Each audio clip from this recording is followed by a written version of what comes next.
विवाह स्थल अपनी चकाचौंध रोशनी से सभी को आकर्षित कर रहा था। बारात आने में अभी समय था। कुछ बच्चे डीजे की धुनों पर थिरक रहे थे तो कुछ इधर से उधर दौड़ लगा रहे थे।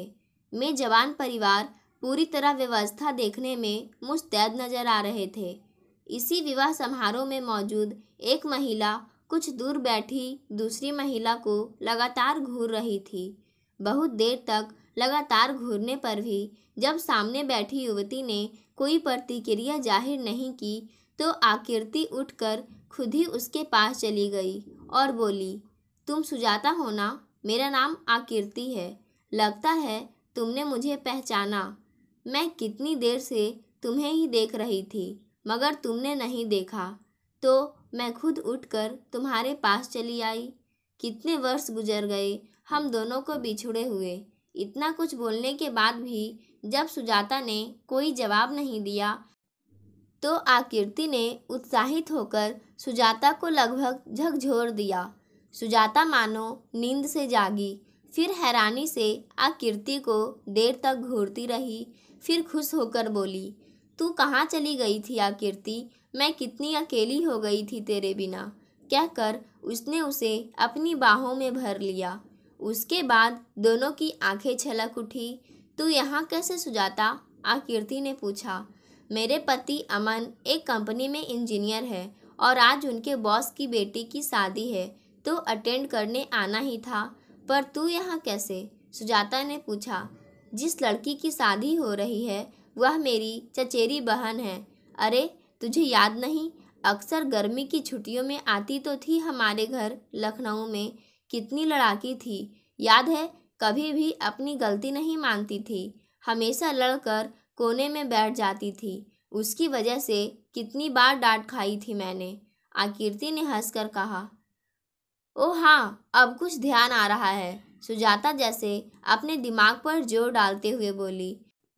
फिर तो बारात आने तक शॉपिंग, गहने, मेकअप, प्रेम प्रसंग और भी ना जाने कहाँ कहाँ के किस्से निकले और कितने गड़े मुर्दे उखड़ गए।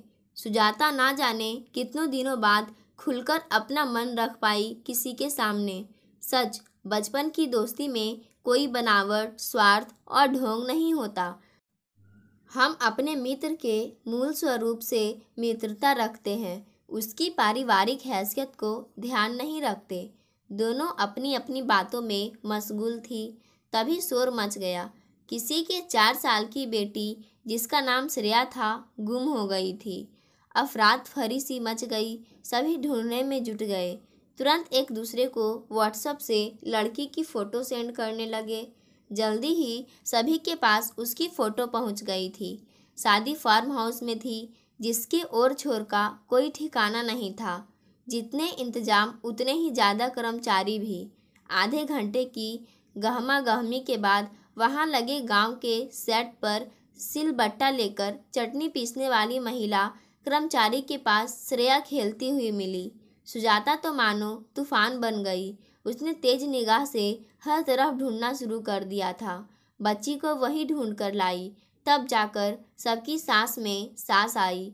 श्रेया की माँ के चारों तरफ से सूचना भेजी जाने लगी क्योंकि सबको पता चल गया था कि माँ तो डीजे में नाचने में व्यस्त थी। बेटी कब खिसक कर भीड़ में खो गई उसे खबर ही नहीं हुई। जब श्रेया की दादी को उसे दूध पिलाने की याद आई तो उसकी माँ को ध्यान आया कि श्रेया कहाँ है। बस फिर क्या था, सास को मौका मिल गया बहू को लताड़ने का और फिर शोर मचाकर सास ने सबको इकट्ठा कर लिया। भीड़ फिर खाने पीने में व्यस्त हो गई। आकृति ने भी सुजाता से अपनी छुट्टी बातचीत का सिरा संभालते हुए कहा, तेरी नज़रें बड़ी तेज है। श्रेया को तुरंत ढूंढ लिया तूने। ना ढूंढ पाती तो शायद और पगला जाती। आधी पागल तो हो ही गई हूँ। सुजाता उदास स्वर में बोली। मुझे तो तू पागल कहीं से भी नहीं लगती। यह हीरे का सेट, बैंडेड साड़ी, यह स्टाइलिश जूड़ा, यह खूबसूरत चेहरा, ऐसी पगली तो पहले नहीं देखी। आकृति खिलखिलाई। जाके पैर न फटे बिवाई वो क्या जाने पीर पर आई। तू मेरा दुख नहीं समझ पाएगी। सुजाता मुरझाए स्वर में बोली। ऐसा कौन सा दुख है तुझे जिसके बोझ तले तू पगला गई है? उच्च पदस्थ इंजीनियर पति, प्रतिष्ठित परिवार, और क्या चाहिए जिंदगी से तुझे? आकृति बोली। चल छोड़, तू नहीं समझ पाएगी, सुजाता ने ताना दिया। मैं नहीं समझूंगी? अचानक ही उत्तेजित हो उठी आकृति। तू कितना समझ पाई है मुझे? क्या जानती है मेरे बारे में? आज 10 वर्ष के बाद हम मिले हैं। इन 10 सालों का मेरा लेखा जोखा है क्या तेरे पास, जो इतने आराम से कह रही है? क्या मुझे कोई गम नहीं, कोई घाव नहीं मिला इस जिंदगी में? फिर भी मैं तेरे सामने मजबूती से खड़ी हूँ। वर्तमान में जीती हूँ, भविष्य के सपने भी बुनती हूँ और अतीत से सबक भी सीख चुकी हूँ, मगर अतीत में उलझी नहीं रहती। अतीत के कुछ अवांछित पलों को दुःस्वप्न समझकर भूल चुकी हूँ। तेरी तरह गांठ बांधकर नहीं बैठी हूँ। सुजाता की बात से आकृति तमतमा उठी। क्या तू भी किसी को वासना का शिकार बन चुकी है? सुजाता बोल पड़ी। तू भी क्या मतलब? क्या तेरे साथ भी यह दुर्घटना हुई है? आकृति चौंक पड़ी। हाँ, वही पल मेरा पीछा नहीं छोड़ते। फिल्म, सीरियल, अखबार में छपी खबर सब मुझे उन पलों में पहुंचा देते हैं।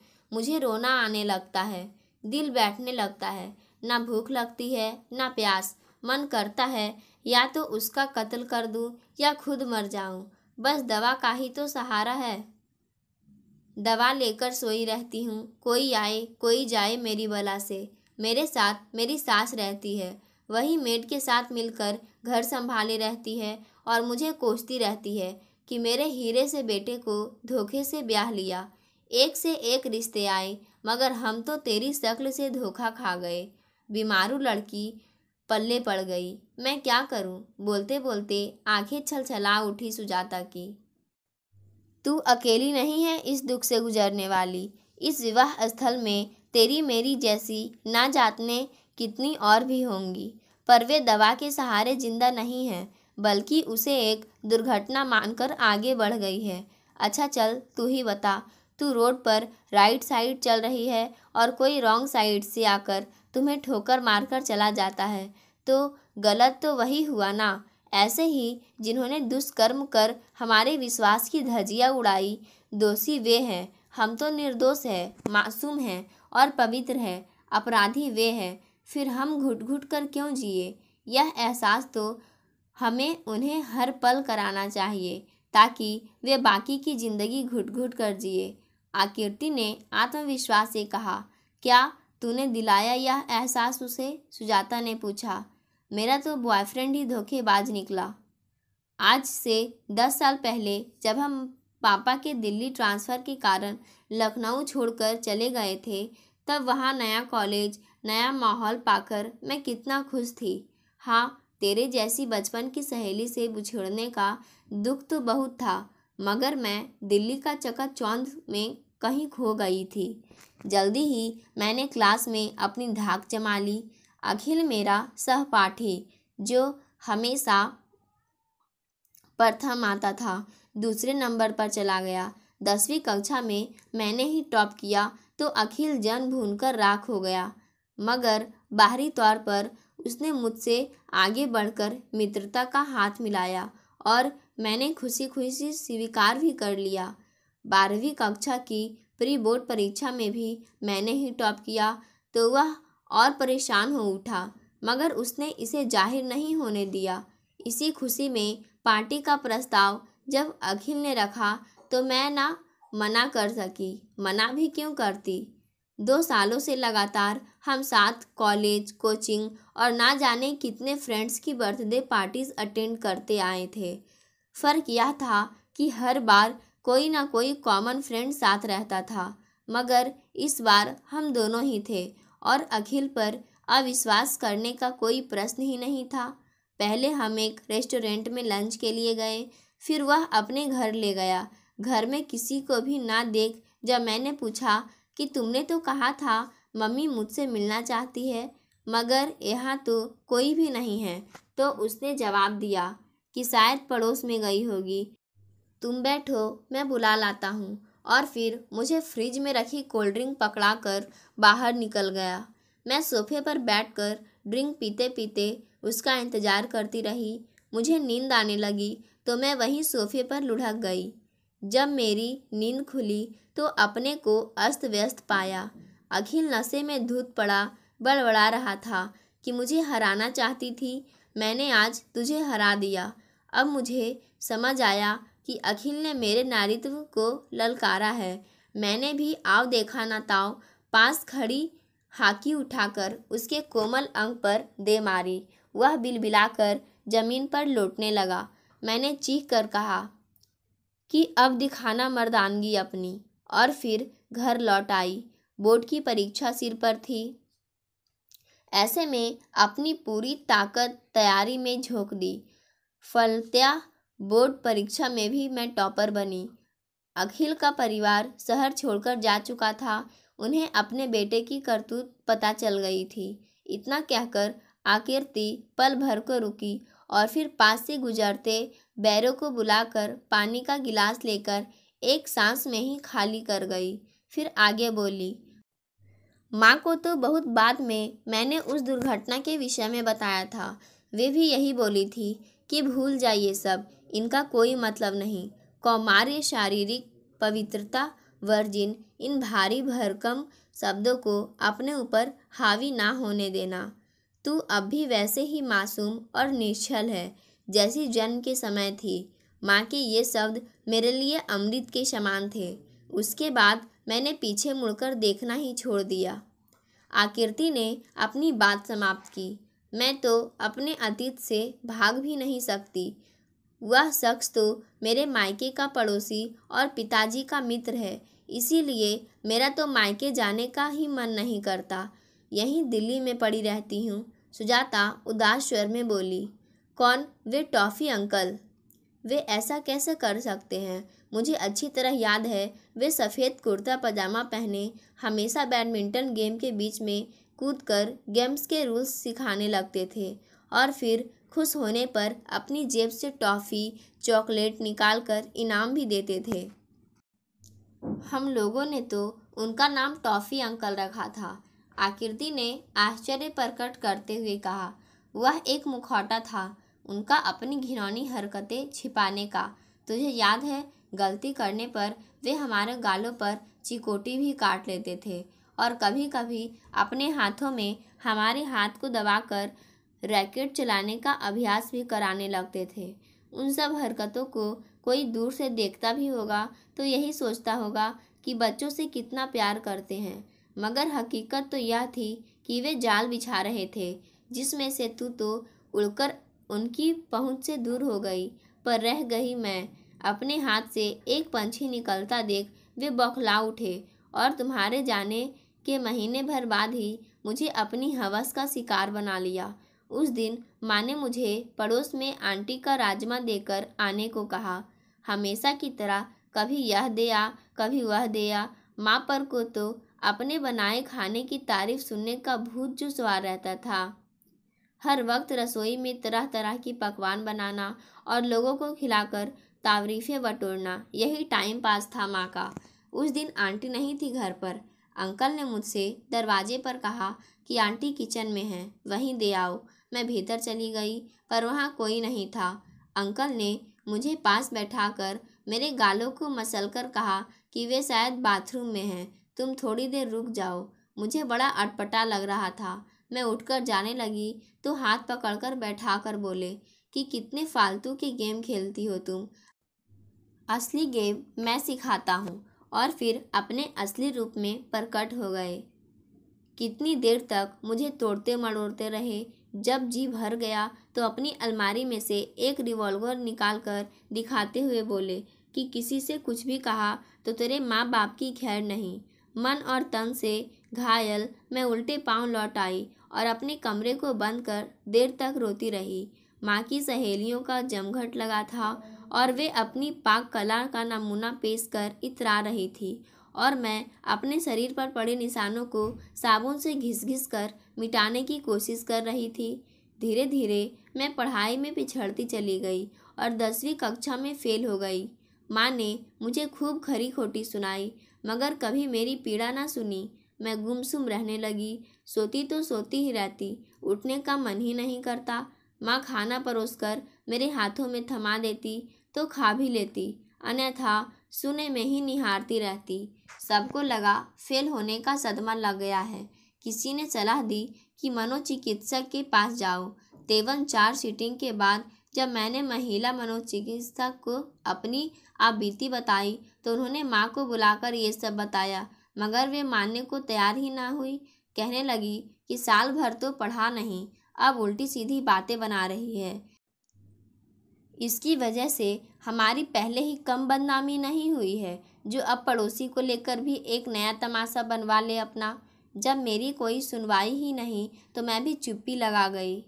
मुझे ही आरोपी बनाकर कटघरे में खड़ा कर दिया गया था। फिर इंसाफ किससे मांगती? तब से अपना मुंह बंद कर जीना सीख लिया, मगर इस दिल और दिमाग का क्या करूं, जो अभी चीख चीख कर इंसाफ मांगता है। जब दर्द बर्दाश्त से बाहर हो जाता है तो नशा ही मेरा सहारा है। उन गोलियों को खा बेहोशी में डूब जाती हूँ। तू ही बता, कोई इलाज है क्या तेरे पास इसका? सुजाता ने आकृति के हाथों को अपने हाथों में लेकर पूछा। हाँ है, हर मुसीबत का कोई ना कोई हल जरूर होता है, बस उसे ढूंढने की कोशिश जारी रहनी चाहिए। इस बार तेरे मायके मैं भी साथ चलूँगी और उस शख्स के घर चलकर बलात्कारियों की सज़ा पर चर्चा करेंगे। बलात्कारियों को खूब कोसेंगे, गाली देंगे और बातों ही बातों में उस शख्स के चेहरे पर लगे मुखौटे को उसकी पत्नी के समक्ष नोचकर फेंक देंगे। उन्हें भी तो पता लगे उनके पति परमेश्वर की कितनी काली करतूत। देखो बलात्कारी की पत्नी उसकी कितनी सेवा करती है। उनका बुढ़ापा नर्क बनाकर छोड़ेंगे। रोज मरने की दुआ मांगता ना, फिर वह तो मेरा नाम बदल देना। आकृति ने सुजाता के हाथों को मजबूती से थाम कर बोला। सुजाता के चेहरे पर मुस्कुराहट तैर गई। तभी अमन ने आकर सुजाता के कंधे पर हाथ रखकर कहा, बचपन की सहेली क्या मिल गई, तुम तो एकदम बदल ही गई। यह मुस्कुराहट कभी हमारे नाम भी कर दिया करो।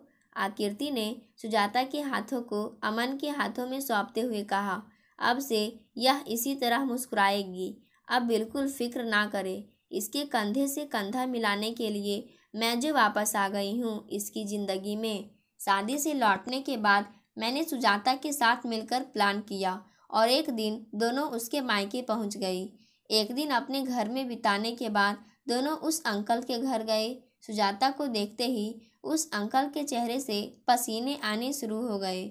उनकी पत्नी ने हमें चाय नाश्ता कराया। उसके बाद मैंने आंटी और उस अंकल को सामने बिठाकर कहा, आंटी, आजकल बलात्कार और शोषण जैसी घटनाएं बहुत हो रही है, इसीलिए हम दोनों घर घर जाकर लोगों को सतर्क करने का काम कर रहे हैं। मैं सुजाता के मायके आई थी तो सोचा आपको भी सचेत कर दूं। मैं जैसे जैसे बोले जा रही थी वैसे वैसे अंकल टेंशन में आते जा रहे थे। फिर मैंने सही समय देखते हुए आंटी से पूछ बैठी, आपकी नज़र में एक बलात्कारी की सज़ा क्या होनी चाहिए? आंटी ने तुरंत जवाब देते हुए कहा, उसे फांसी की सज़ा होनी चाहिए, और अगर फांसी ना मिले तो उसका सिर मुड़वाकर उसे गधे पर बिठाकर भरे बाजार में ढोल बाजे के साथ घुमाना चाहिए। फिर मैंने कहा, अगर बलात्कार करने वाला अपने ही घर का हुआ तो? मेरे इतना बोलते ही वो अंकल उठकर जाने लगे। तभी मैंने आंटी से कहा, आपके पति भी एक बलात्कारी है। सुजाता इसकी गवाह है, क्योंकि इन्होंने बंदूक की नोक पर शादी से पहले ही सुजाता की ज़िंदगी बर्बाद करके रख दी थी। बेचारी सुजाता आज तक घुट घुट कर जी रही है। आप चाहेंगे तो सुजाता को इंसाफ जरूर मिलेगा। मुझे उम्मीद है कि आप अपने हिसाब से अपने पति को सज़ा दिलाने में कामयाब होंगे। पाठकों, आज की कहानी यहीं समाप्त होती है। धन्यवाद।